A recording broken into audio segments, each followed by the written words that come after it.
সেরকম হয়। এগুলো কি বলতো আমি রিস্ক হয়ে যাবে, মানে খুলে যাওয়ার চান্স এখানে তো বেশি। ওই জন্যই আমি স্পেশাল ভাবে বলেছিলাম যে একটু যদি তখন আমি একটু চাকরি করে নিলে হয় হয়ে গেল, কিন্তু এখন তো এরকম হয়ে গেছে কি করে। হ্যাঁ দাদা ভাই এরকমই করো বলে আমাকে এরকম বলছি ভালো কষ্ট পেতে হবে।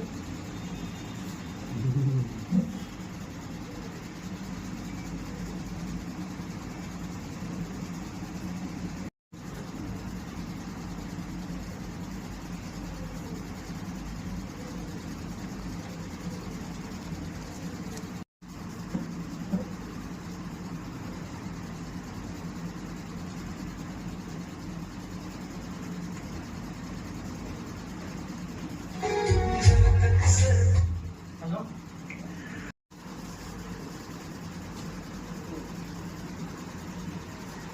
হ্যাঁ আমি ভিডিও পাঠাচ্ছি, আমি বলবো না যে হ্যাঁ, আমি ভিডিও করে পাঠাচ্ছি ভিডিও। হ্যাঁ